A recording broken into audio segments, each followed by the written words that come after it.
മലപ്പുറം ചെരുവല്ലൂരിൽ നിയന്ത്രണം വിട്ട കാറിടിച്ച് സൈക്കിൾ യാത്രികന് ദാരുണാന്ത്യം. കല്ലൂർമാ സ്വദേശി കൃഷ്ണൻകുട്ടിയാണ് മരിച്ചത്. വിവരങ്ങളുമായി വിപിൻ സി വിജയൻ ചേരുന്നുണ്ട്. വിപിൻ, വിവരങ്ങൾ.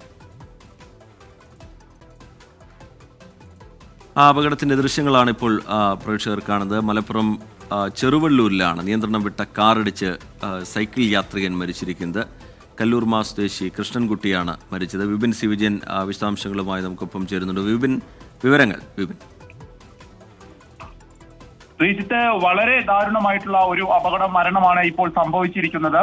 ചിറവല്ലൂർ ആമയത്ത് ആണ് ഈ കാറിടിച്ച് സൈക്കിൾ യാത്രികനായിട്ടുള്ള വയോധികൻ മരിച്ചിരിക്കുന്നത്. കല്ലൂർമ പേരോത്ത് കൃഷ്ണൻകുട്ടി 81 വയസ്സായിരുന്നു. അദ്ദേഹമാണ് മരിച്ചത്. ഇന്ന് രാവിലെ 9 മണിക്ക് നടുവട്ടം സ്വദേശിയുടെ കാർ തട്ടിയാണ് ഈ അപകടം ഉണ്ടാവുന്നത്. നാട്ടുകാർ ചേർന്ന് ഉടൻ തന്നെ ചങ്ങരംകുളത്തെ സൺറൈസ് ആശുപത്രി അവിടെ എത്തിച്ചു എന്നുണ്ടെങ്കിലും ജീവൻ രക്ഷിക്കാനായില്ല. നിയന്ത്രണം തെറ്റിയ കാർ ഈ സൈഡിലൂടെ പോവുകയായിരുന്ന കൃഷ്ണൻകുട്ടിയുടെ സൈക്കിളിന്റെ പുറകിൽ ഇടിക്കുകയായിരുന്നു. അതിനുശേഷം അവിടുത്തെ ഒരു പോസ്റ്റിലിടിച്ചാണ് ഈ കാർ നിൽക്കുകയും ചെയ്തത്.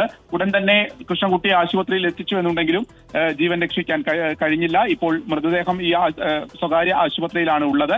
നിയമ നടപടികൾക്ക് ശേഷം ബന്ധുക്കൾക്ക് വിട്ടുകൊടുക്കും. പ്രീജിത്ത്.